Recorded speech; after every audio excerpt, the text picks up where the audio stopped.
up to it and stuff. Well, yeah, I could get a hairdryer, but it would be like super loud on the stream. No, I'm not just gonna subject them to my just a beautiful blowing thing of, you know what, that's not a bad idea. I should find some snow too. Okay, I love you. What's that? This is a Wendy's? You answer the phone? Oh, sorry. No. Hello, and welcome to Office Hours, the live component at the facility where good old Professor Kyle opens up his blast doors, as you saw, and lets my wonderful nerdy staff inside, as well as the general public who ignores a bunch of warning signs, to ask, ooh, your boy here, science, technology, public health, pop culture questions, things that I can usually remember. And, you know, we'll learn a little bit of something together as we do every week. And as we do every week, we go through a number of topics throughout the week that have to do with science and entertainment and pop culture that made me go, well. And this week is no different, of course. We'll be talking about a disturbing TikTok trend and why it's a lot more serious than you think it is, probably. We'll be talking a little bit about the Mars landing, or at least enthralling ourselves in the reverie of landing a robot on Mars. We'll also be talking about genetically engineering yourself to be more like a tardy boy.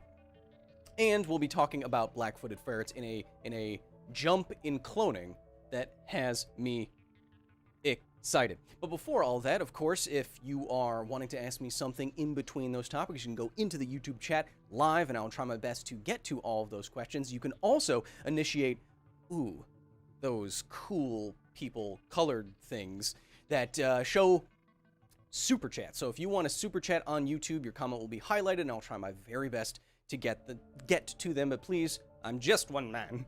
No spamming, no all caps, no weirdness, or else my security team from the chat will straight up ban you, because it was getting kind of weird in here earlier today.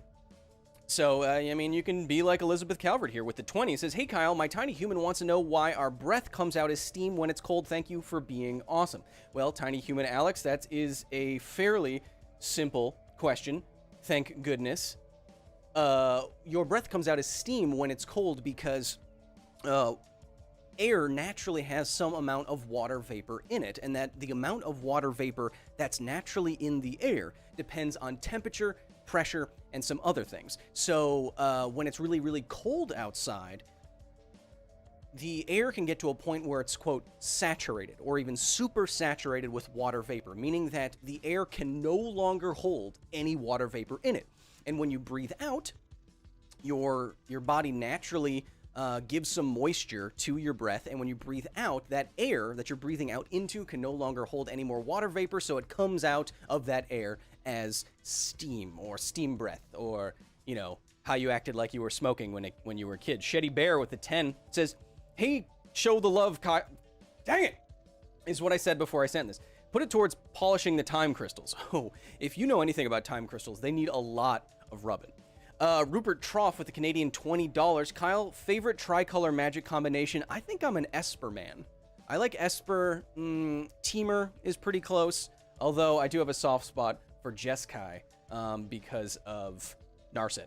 Christopher Johnson, and let's pause the super chats. There's a lot of them coming in. I want to get to our very first topic here, and a little experiment that we're going to do together with some matches.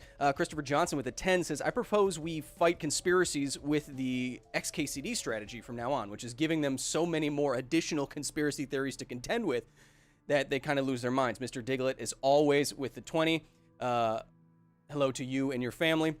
Chef Smoke, one of the original members of the facility. Hey show, Kyle the Love, all hail the Basilisk. Who's your favorite Rakdos commander? My favorite Rakdos commander is Rakdos, Lord of Riots himself. My deck with Rakdos is straight up mean. Philip Greer with the 10 says, first time catching a live stream, watched you for years, love to simp for you. And I love that you're simping. In fact, you might call all of this simping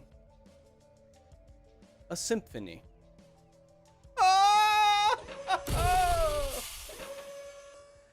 That's trademarked. You can't use that. I came up with that.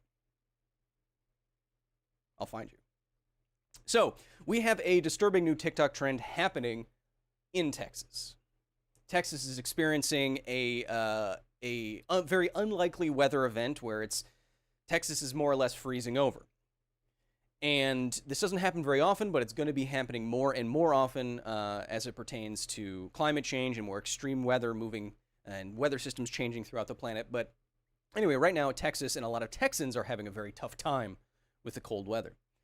However, very disturbingly, and this is on TikTok specifically, there are trends of people trying to show that the snow is somehow fake. That the snow is somehow generated artificially and more politically charged, that the snow is a government fabrication to try to punish Texas for having a independent power grid that lacks governmental regulation. Now, I know you can probably see a couple ironies there.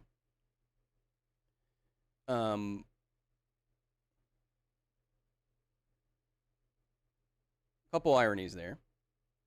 Sorry, it says playback. Y'all can still see me, right? It says on my end, it says the playback has stopped. We good? Hit me up if it's still good.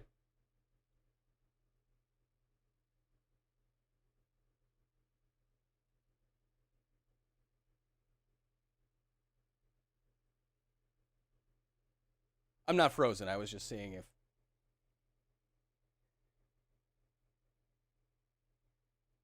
Good. Okay.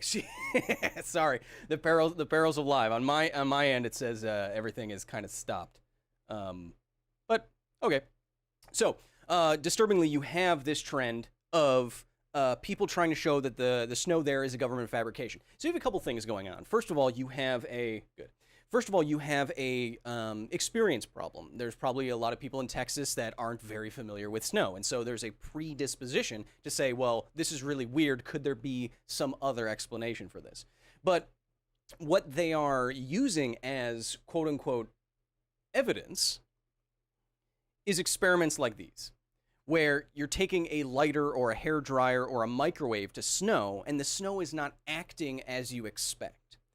But as so often with common sense, science needs to be the checks and balances on common sense because your common sense can so often be wrong. Why would you have a natural intuition on the physics of snow? So you need to check that intuition. And what these people are doing are trying to burn or melt the snow. And two things happen that they deem weird and conspiratorial. One is that when they apply a heat source to compacted fresh snow here, the snow does not drip and does not melt, or appears to not melt. The other thing that is being shown is some sort of burning of the snow. It's not melting, it is blackening, something like that.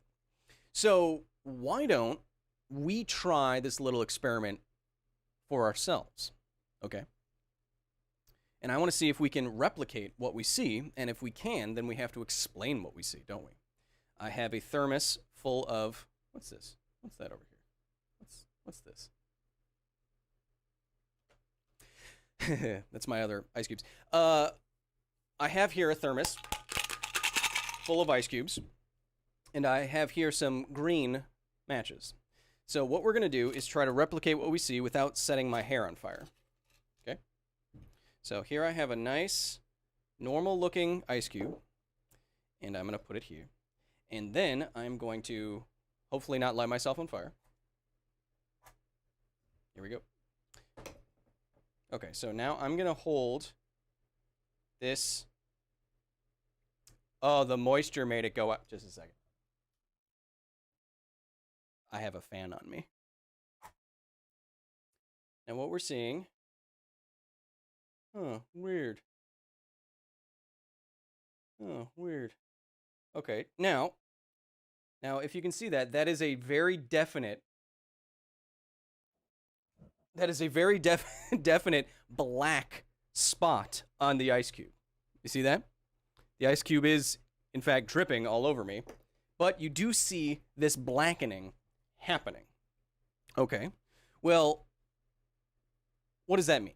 Well, in this first case, we can explain away pretty quickly what's happening with the non-dripping snowballs. So when you're melting the snow with something like a hair dryer, that moisture is not necessarily just going to drip straight down off of the material. In fact, because so much of this ice, so much of this snow rather, is void.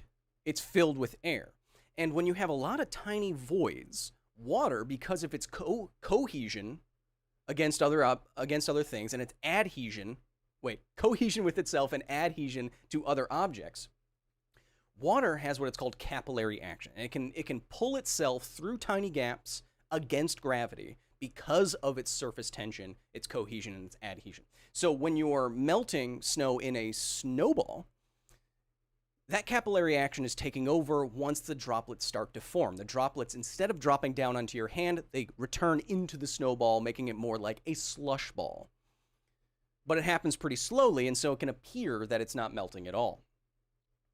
Now, what's happening here? Well, when you burn something like a match, you are initiating a chemical reaction, an exothermic chemical reaction, and in the flame of this chemical reaction is going to be some amount of imperfect combustion. So you're burning hydrocarbons, or if you're using a lighter, butane, something like that, which is a hydrocarbon. And when it's not perfect, some of that carbon, instead of going into other hydrocarbons or other compounds like CO2, that carbon can just form long chains of carbon atoms. These long chains of carbon atoms can then float out of the flame thanks to the convection action of the heated air, and it can stick to stuff. We call these long carbon chains that stick to stuff soot. And you can easily see this effect if you've probably had experience of this. If you've ever put a candle too close to a wall, you will see this eventually you get this black triangle shape that's forming on the wall. Well, this is this imperfect combustion of the material that's burning, forming these chains of carbon, which look black when they deposit on a surface. Carbon looks black. A lot of allotropes of carbon look black. Graphite looks black. I am wearing, and I'll show you this later on social media, but I am wearing a solid diamond ring. This is 28 karat diamond, but it's black. That's just how it looks. It's pure diamond. It's pretty cool. Anyway, I'll talk to you about it later. But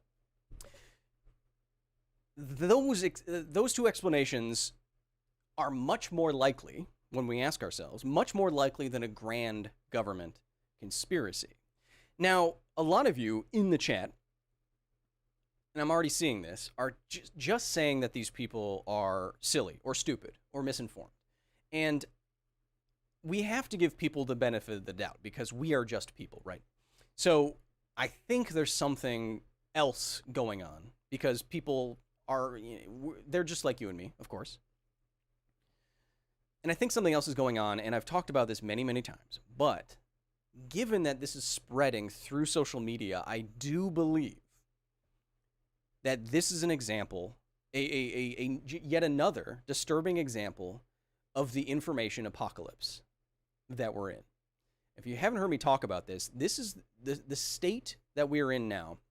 We're in the age of information where there is so much information that truth has started to blur with fiction, that opinion has started to blur with truth, and we have machinery that weaponizes information to a point never before seen in human history. It is now possible for some guy in, like a facility to create thousands and thousands of artificial mis- and disinformation sowers. And so we now are at the point where humanity has the power to recklessly confuse itself with ease. This is like bringing a knife to a gunfight. They both try to do the same thing, but one does the other thing a lot I'm So now we have this, with social media, we have a weaponization of information like we've never seen before. And I'm trying to sound serious because I believe it is serious. This TikTok trend is just one outcropping of what this is. Conspiratorial information is now finding homes in echo chambers and around the internet where usually these ideas would have burned out as bad ideas. But instead, we're giving them an infectivity, a virality that goes beyond our normal evolved systems of checks and balances. It's to the point now where there's so much information out there that we've become fatigued that we no longer even want to check it. Is this real or fake? I don't have the time. This is a signal of the information apocalypse, and it doesn't just apply to TikTok. This kind of thinking, this kind of sharing, this kind of virality can, yes, be as silly as, government-made snow, but it's also the exact same machinery that can destabilize the foundations of society, which I believe it is doing. Some of these people that were interviewed for this TikTok trend were saying this is an attack on our freedom. Our state is being punished. We are going to secede from the country because of this. I mean, it's like that Joker thing, right? I mean, the little push that sometimes people only need. Well, now social media gives anybody on the planet the ability to really shove people around with bad information. It's a really, really, really bad state of affairs. And the only way around this is to get people in power, like Mark Zuckerberg, like whoever those other people are, to really add some teeth to their regulation, or to impose regulation upon them. This is no longer just a matter of finding old friends. This is a matter of how we speak to each other as people and how society operates. This is a harbinger of disaster, of the information apocalypse. And it's not funny. It may take a silly form here, but I think it's deadly serious. Oh, all right. I promise the rest of this won't be as heavy as that. But, I've been thinking a lot about how everything's terrible. James Knutson with the 5 says, Knutson. Oh, thank you. Hey, look at you. James Knutson says, is there antimatter photons, and are photons the reason light hurts your eyes? Antimatter photons are positrons? No, those are electrons. I don't know. Is there antimatter light? Light doesn't have any mass, so it would make it's not matter. So no, I'm going to say. But if I'm wrong, people can check me. The reason light hurts your eyes, I'm guessing it's an evolved response by your sensory system to get you to look away from a bright light. It's not that the light itself is causing harm, but your body is indicating a pain response such that you move away from the stimulus just in case the light is intense enough to hurt you. Your tympanic membranes, your eardrums, do the same thing. When it senses a certain amount of pressure, little bones in your head move around to try to alleviate that intense pressure. And that's also including a pain response. It'll be like, oh, I should cover my ears, right? William Cameron with the 10 says, hey, Kyle, I'm a police officer in North Carolina, but studied meteorology before switching careers. First time catching a live show. Still simping for science. Well, thank you for being here, William. Thank you for serving your community and society. Once we eventually have to, enforce Twitter law in the streets. Thomas Hadrick, as always, with the 20 says, Science Thor, king of 28-karat bling. Oh, hallowed be thy science. Since YouTube is being silly today, tell us the most interesting science fact that you can think of. Science is my passion, simply science. The most interesting internet science fact that I can think of. Well, something that I liked and we'll talk about this in a second, something that I liked with the landing of the Perseverance rover is that 7 minutes of terror, that very stressful time where we didn't know if the rover exploded or not, and it was landing and all the sky crane and skyhook and all this crazy stuff. All of that happened like 11 minutes before we saw it. Because space is so big, light takes 11 minutes to get from Mars to Earth. So when we were all watching that live stream and it was descending into the thin Martian atmosphere and we were waiting to get confirmation and pictures of the landing spot, that happened minutes ago. The universe knew what happened, but we did not because of the grand distances and the immutable speed of light. Quantum Flare with the 5 says, hey, show, the love Dang it! It's always fun. Is it because snow is a great insulator? Well, again, snow's a great insulator because it is mostly void. There's a lot of air in it. That's why an igloo works, kind of. It's a good insulator, but yeah, I guess that makes it... Well, the other thing is that water has a very high heat capacity, so it takes a lot of energy to melt ice. A lot more than most other materials. And so it's going to be harder to quote-unquote melt with a traditional method. So not like you expect. Again, the common sense here is not always correct. J.R. Pence with the 5 says the solution to bad information is more good information. Well, you'd think that, but it's not always the case, especially when we know that misinformation travels faster on social media than any kind of debunking or factual information. And again, we can't just let that keep happening. We have to, I mean, how long did it take Twitter and Facebook to start rolling out stuff that says, hey, this claim is disputed, or hey, this is wrong?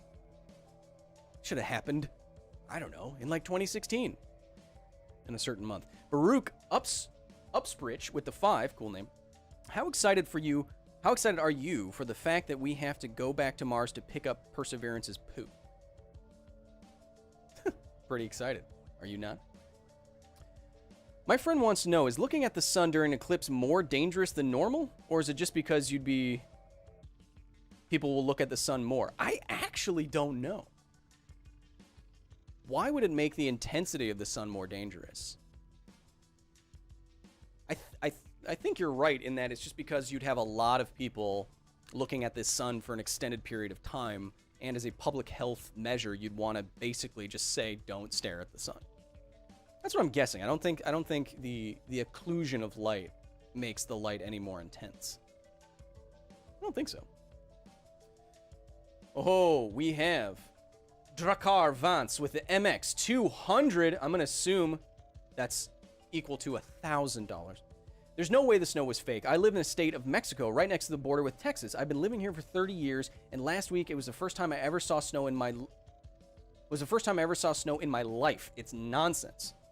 Yeah, I think that's a part of it. I think people, I mean, if you've been living there for 30 years, there's a lot of people, especially young people who are using TikTok, who have never seen snow before in their life. And instead of saying it's the weather, they're saying it must be a crazy thing.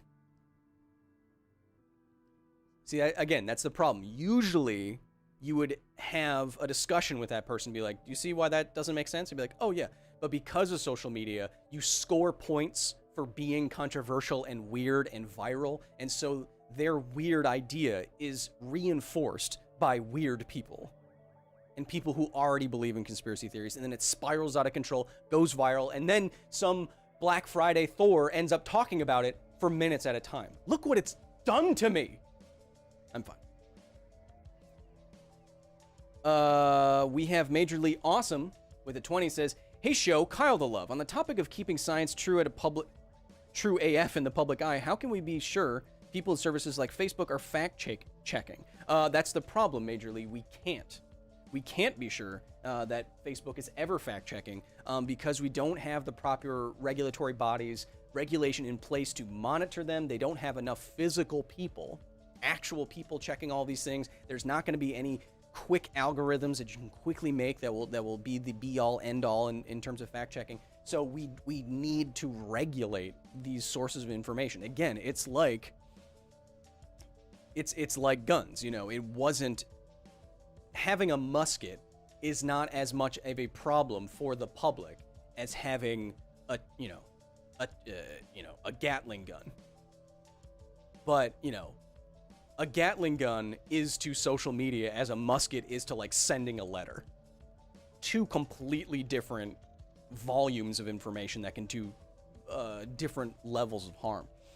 Boise Freerunner with the 50. Dollar donation says, super proud and vastly confused. My brother was recently offered a position at the Argonne National Laboratory. His research will be, quote, creating new materials that absorb CO2 from the air using light. He has tried to explain it, and I am lost.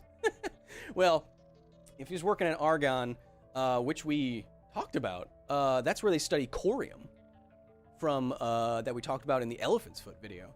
That, if he's doing that at Argonne, I mean, why? How? I don't know. But sequestering CO2 is going to be one of the critical technologies going forward, because it can't just be planting trees. It can't just be reducing car emissions. We have to attack climate change from all fronts, and using chemical reactions to draw carbon out of the air will be one of those things that we need to do.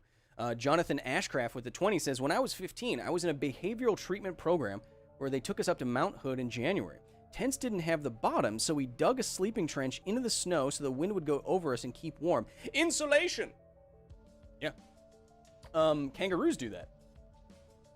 Kangaroos know, so it's a hardwired behavior, they know that under just a few inches underneath the topsoil of Australia, it's much cooler because the heat doesn't travel that far. And so when they want to cool down, well, one thing, they'll lick their arms and touch their faces to use evaporation.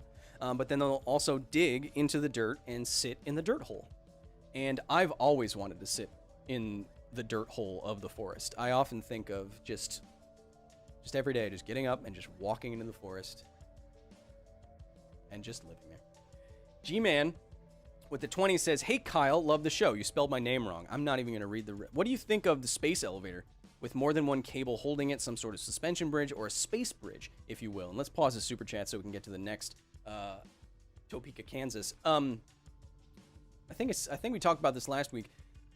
Theoretically, the space elevator is a fine idea. We know what we could put up there, at what part, how high it would have to be weightless at a certain point, and we know the tension that the cables would be under. The problem is that there's literally not a material that we know of on Earth that is strong enough to take the tension. I mean, you know how hard it can be to, like, imagine, do you know what a kettlebell is? Imagine taking a 35-pound kettlebell, putting it on the end of a rope, and trying to swing it quickly. It's going to be very hard on your arms. A space elevator is taking many, many, many, many thousands, if not millions of kilograms, and putting it on the end of a string and then spinning it around at 1,000 miles per hour, which is around the average speed at the Earth's equator. Think of the tension from that. Yeah. And speaking of tension,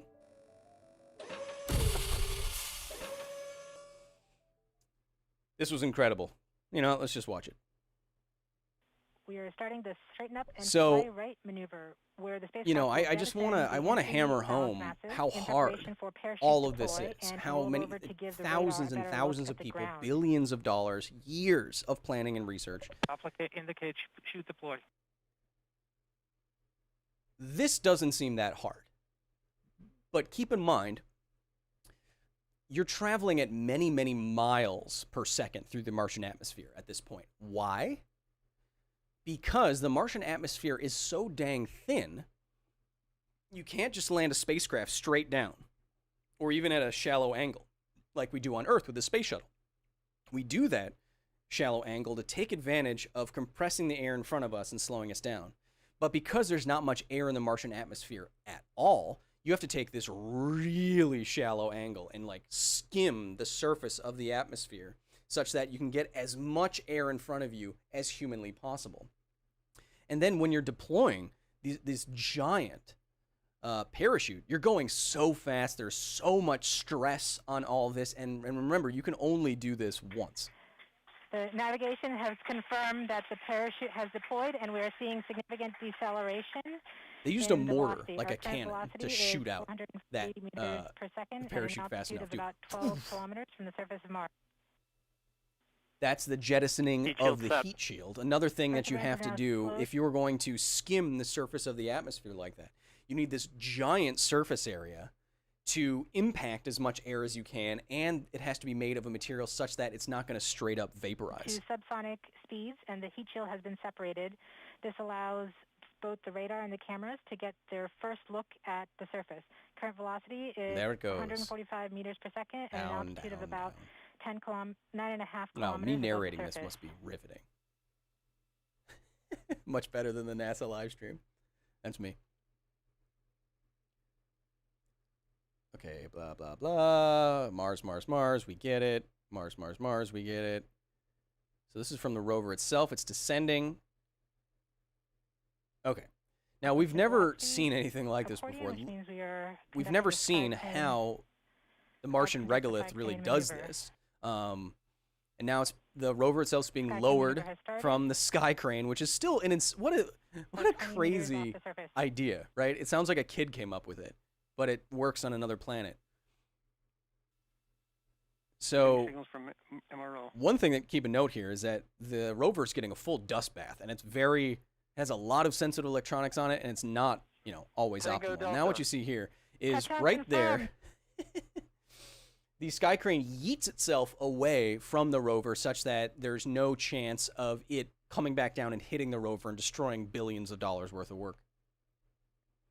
Perseverance safely. About a mile away, I think it yeets itself. And right there. That's science at work. That's science at its best, when you can have people of all ages, genders, sexes, nationalities, socioeconomic statuses, languages, working together towards a common goal of putting a robot the size of a small car on another planet with the explicit mission of trying to find evidence that there was life on the red planet. Either there is or there was, in terms of like fossilized remains. But this is so hard. It's so hard to do. And so we should absolutely celebrate this grandiose achievement. And I, for one, am looking forward to everything that will be returned quite soon.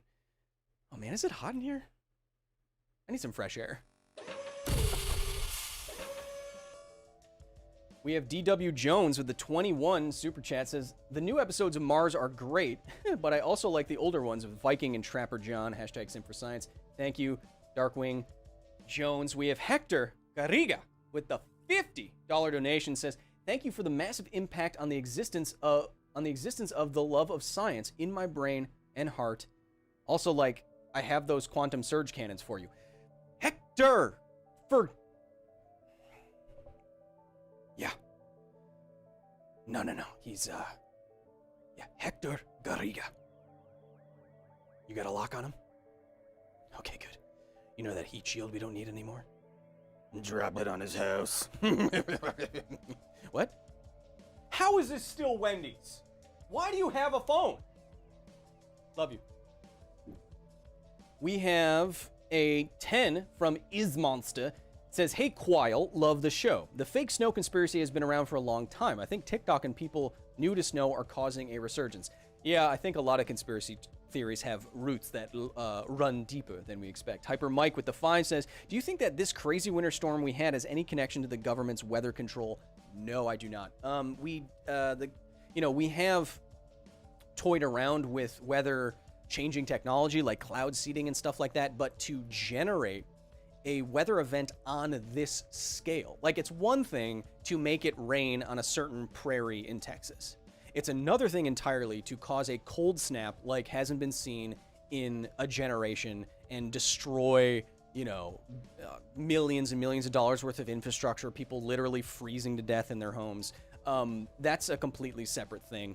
And you'd have to think about the number of people that would be involved, the money that would be involved, how many people would have to stay how quiet for years. Basically what I'm getting at is that every single conspiracy theory that's popular has a problem where it assumes that the most unlikely explanations are always the best ones, where that is never the case.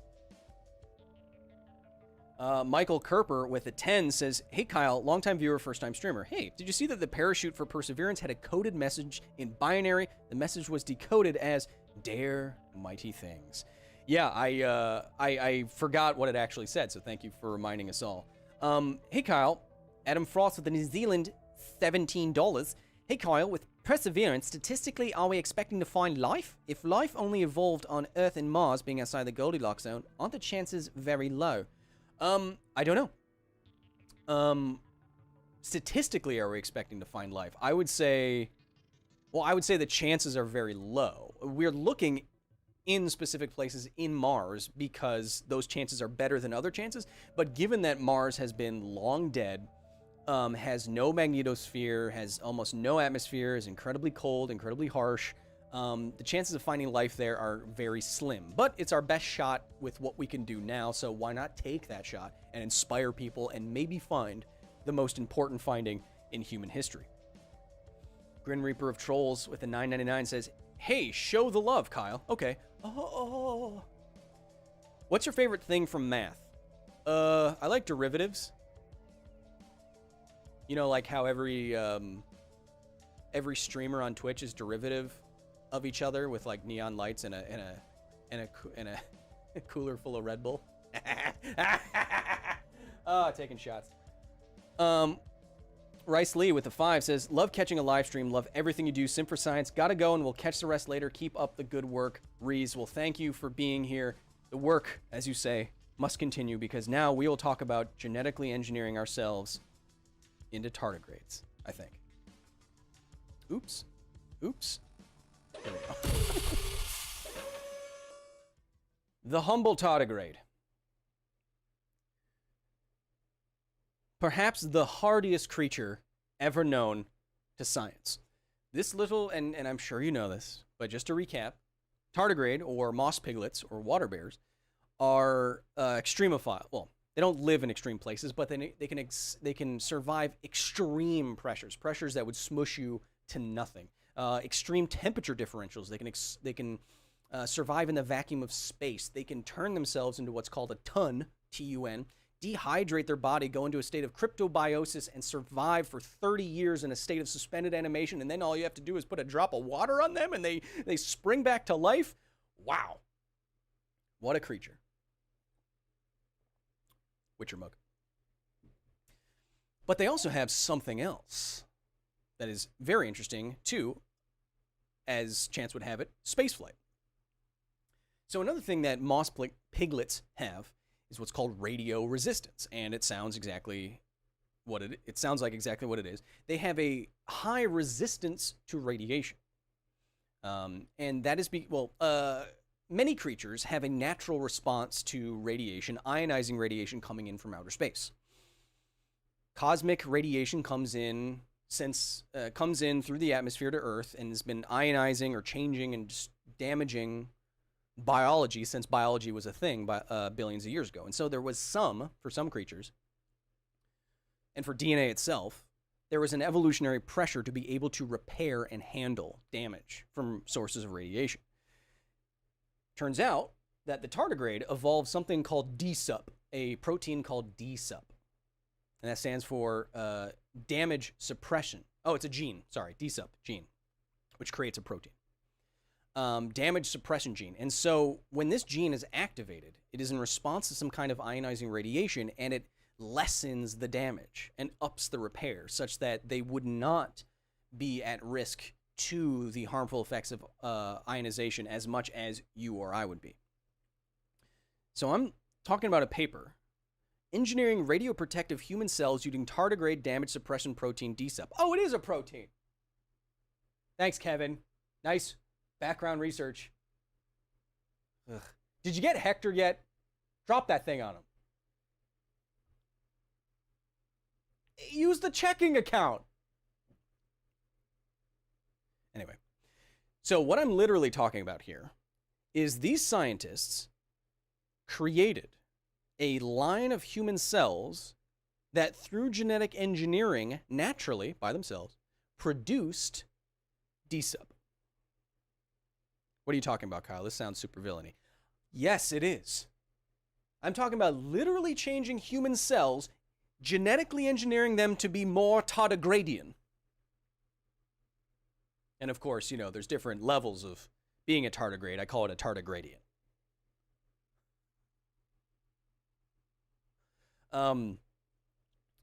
So what these scientists did, literally, is make a line of human cells produce this DSUP by themselves. And the conclusion of these experiments was this. One can imagine DSUP and related genes helping in the creation of a temporal, radiation, or molecular-controlled inductible DSUP system that is activated in response to intense periods of galactic cosmic radiation. Indeed, such work has already begun for atomic energy workers and in the trials of engineered therapies that leverage CRISPR.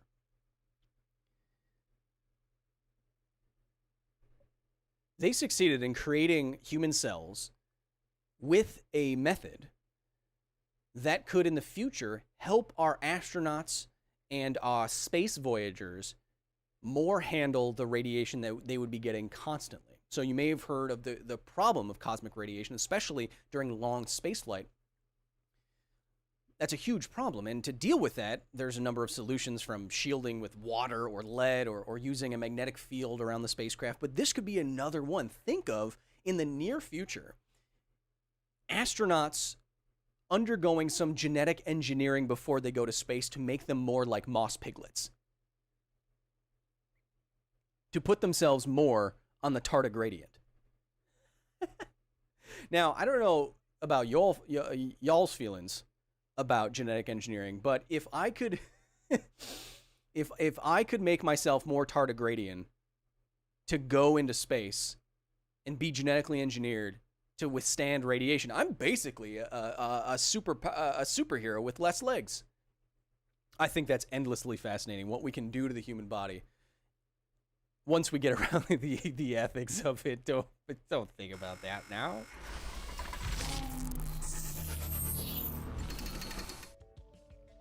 Can we use this damage suppressant protein to freeze me until I can buy a PS5?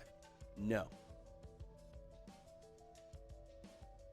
Danielle Galvao Lopez says, this makes me remember the movie Gattaca. Yeah. Do you know how long it took me to realize that Gattaca is only spelled with the base pair letters from DNA? Roughly 25 years. I was like, oh man. Felt real dumb. Why with the 10 says, hey Kyle, love the show. In regard to the cold snap, what other potential extreme weather do you think we'll see in the States? Well, it's everything. It's going to be an amplification of everything, from stronger winds to longer fire seasons to more extreme, droughts, more extreme downpours, thunderstorms, cold snaps, heat waves. All of it is going to get amped up by climate change. We have Hector Garriga with another $50 donation who says, you missed. Really? You can't hit one Hector Garriga with a heat shield? Oh. Apparently you move really fast. Keep your eyes on the skies, Hector. You'll be fine. Thank you for another 49. Adene Digwe, I hope I got that right, because that's a cool-ass name. Heya from Nebraska. Who was it that said if we find dead microbial life on Mars, it would be worrying, and if we find animal fossils, it would be terrifying? Can you expound upon that? Well, to me, I don't find that terrifying, personally. I think, okay, well, there's different ways to interpret finding alien life, right? What would happen? I think it would be the most important discovery in human history, and it would change our place in space, and as many scientific discoveries have before, from, realizing the Earth is in the center of the universe, that humans aren't this amazing, intelligently designed creature. All of that kind of puts us in our place, and space has a certain way of doing that. So I think that would be very valuable from that point of view. But if we found alien life on Mars, I think, yeah. Well, I mean, going back to what we said before, I think there's a serious potential for that information to destabilize society, especially when it's weaponized.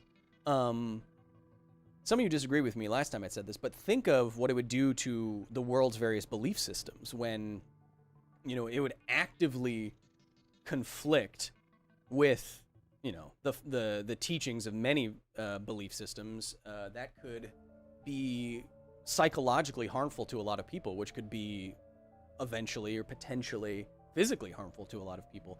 Information. So in basilisk terms, finding life on Mars could be an info hazard.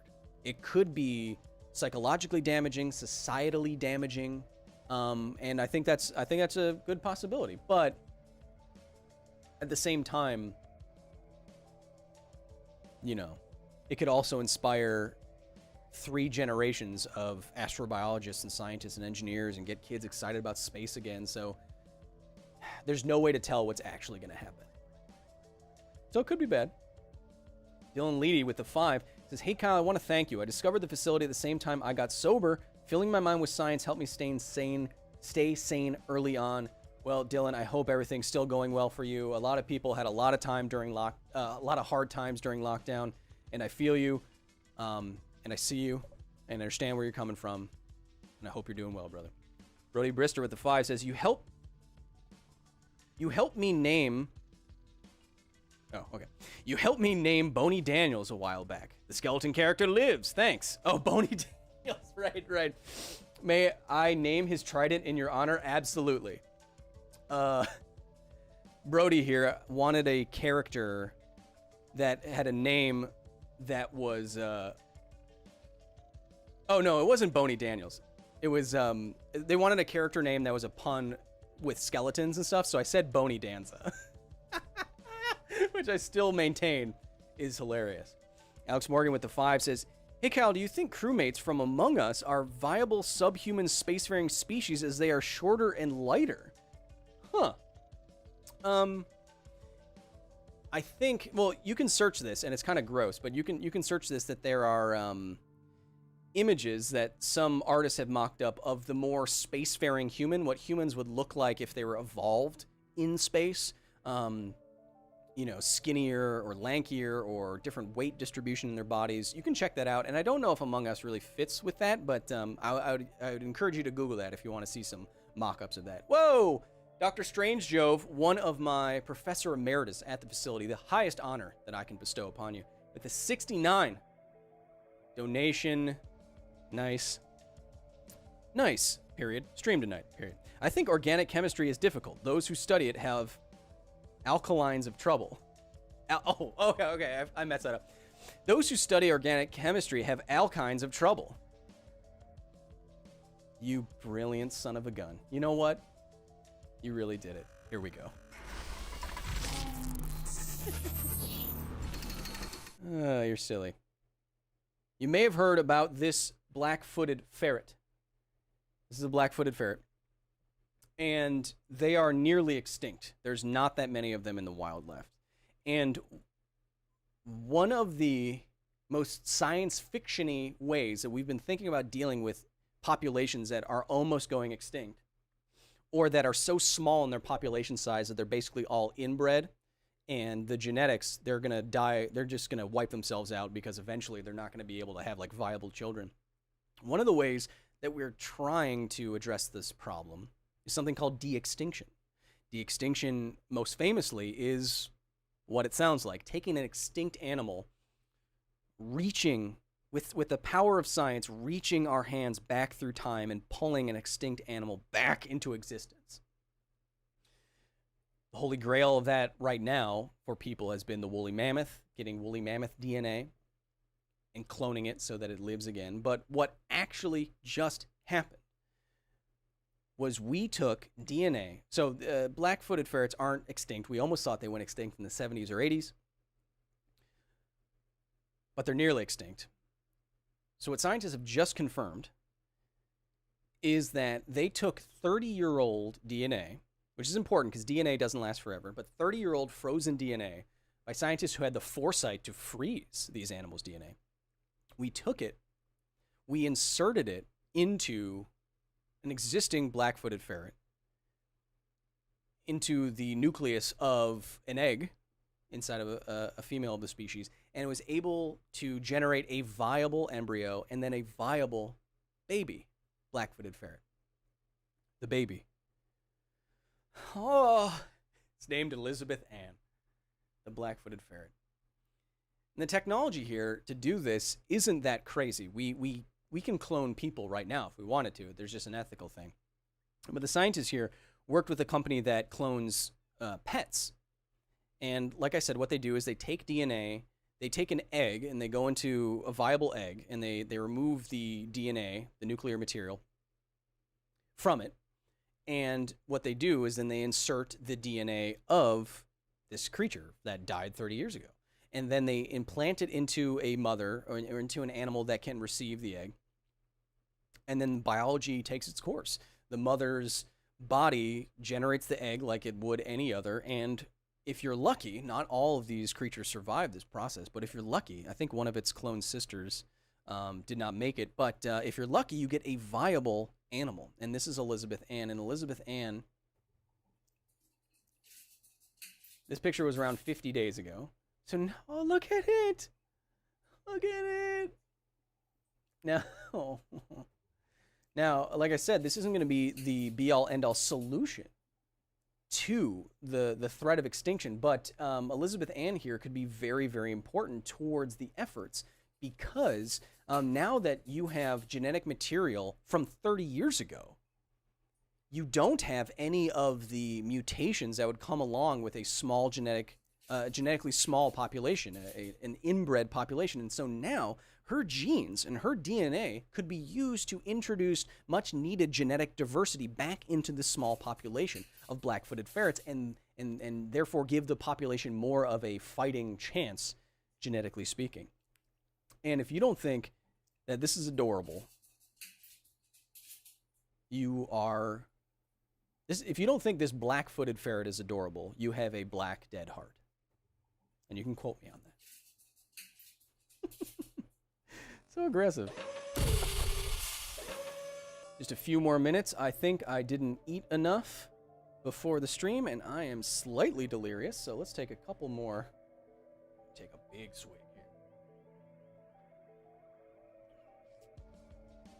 Slay the Puppy says, are we bringing back dinosaurs yet? No. The problem with the Jurassic Park style of bringing dinosaurs back is that DNA has a half-life, so to speak, and over time, DNA degrades. I think it's only a few tens or hundreds of thousands of years before DNA is basically damaged beyond all use. And of course, dinosaurs died out. The last dinosaurs died out 65 million years ago, which means even if we found an ancient mosquito from that time with DNA in it, the DNA is going to be totally destroyed.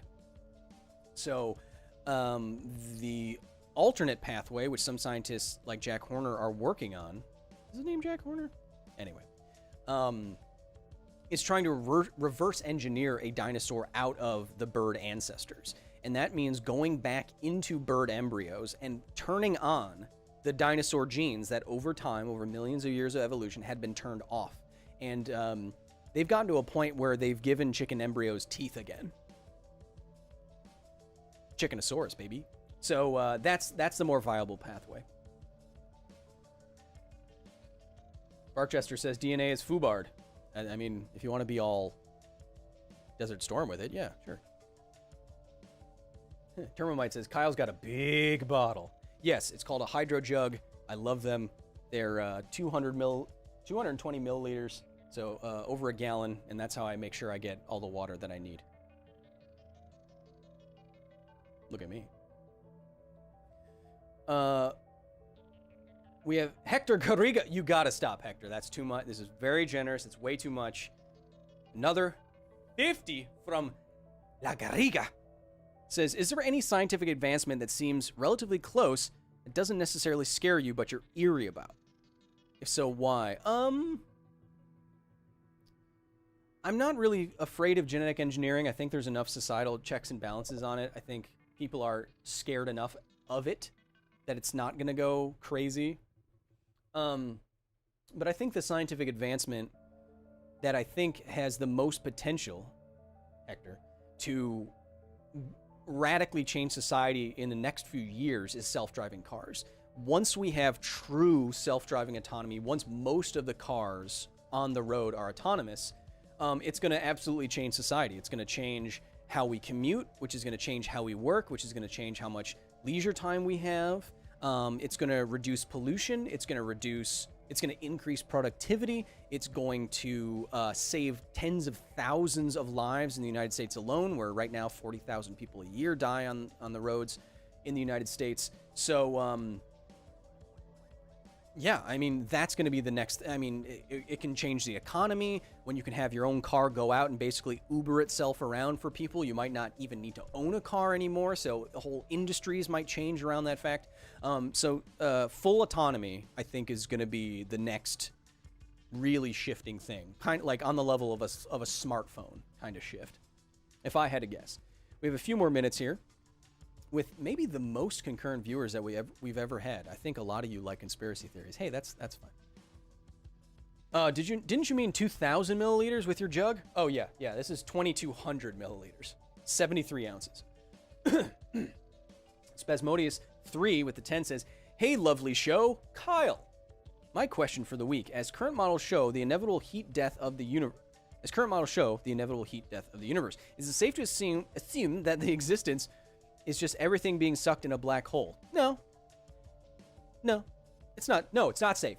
The heat death of the universe is the idea that the universe will keep expanding and at such a rate that eventually everything will be so far apart that all the stars will die. Nothing will be close enough to those stars to be heated. Everything will be thermodynamically so inactive and not interactive that the average temperature of the universe will go all the way down.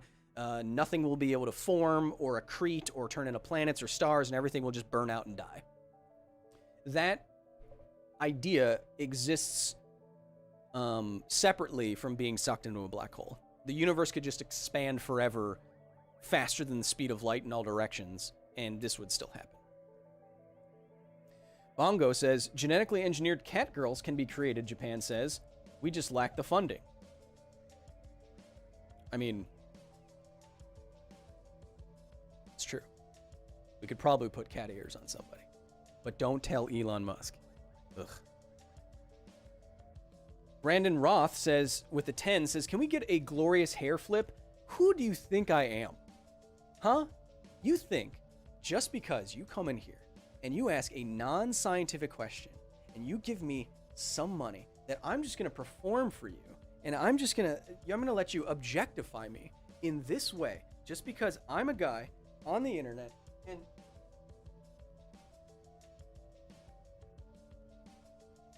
there you go. There's your gift. Thanks for your $10. You just made me feel really dirty, but beautiful. Like Las Vegas. And as always, Music Central Piano with the $50 donation coming in at the end of the stream.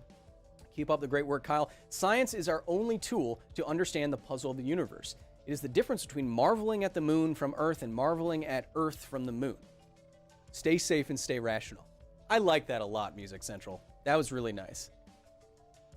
Yeah, science and the progress of science is the difference between, looking at the Earth from space and looking at space from the Earth. I like that a lot.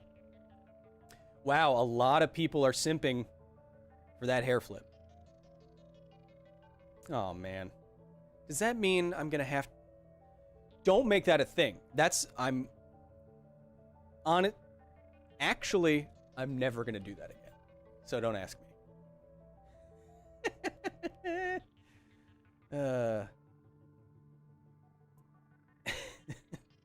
Oh, man. You'll never find my OnlyFans account. Never.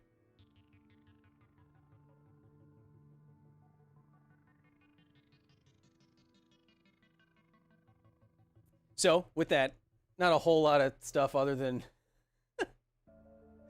people just talking about my hair. Thank you so much for joining me for this episode of Office Hours. As always, I had a fantastic time with all of you nerds. We talked about the conspiracy theory of fake snow and how it's easy enough to show that it's just soot with your own match and an ice cube. We talked about the rover landing, how absolutely amazing and how absolutely amazing it was, how much technology it took, how much man hours, people hours I should call them. What an achievement. We talked about turning yourself into a tardigrade by giving yourself the genes to resist space radiation. How cool is that? And finally, we talked about black-footed ferrets reaching back in time with the power of science to bring Elizabeth Ann screaming back into existence. That's just a cooler way of saying we cloned something. Vince P with the 20 says, thanks for the hair flip. You're like super dreamy. Also, thanks for helping me keep sane in my quote COVID quarantine. Hey Vince, it's the least I can do. I haven't been publishing videos for a little bit this last week because I'm tied up in government red tape. It's literally true. Don't worry, it's fine. It's just like annoying. So hopefully we'll get a video to you this week. And stay tuned because I do have a very important video that I'll be working on tomorrow about a aspect of mental health and mental health awareness that I'm very close to. So stay tuned for that. And next week, I just got the rest of the equipment from Kevin. We will, the look and feel of the stream will be changing a little bit because I do have, you can check my Instagram, but I do have a new high-powered streaming PC that I'm just about done setting up. So I think, you tell me what you think. I think we start streaming for real. I think we do office hours, but then we also do longer live streams. We play games, we watch stuff. I want to do a live stream of the new Mass Effect remaster with my friend Jennifer Hale. What do you think about that? Oh, Hale, yeah. Have a wonderful rest of your week. I'll see you next week for sure for new and improved stream time. And until then, please be nice to each other. Because if you don't have this, this is all we got. So aggressive.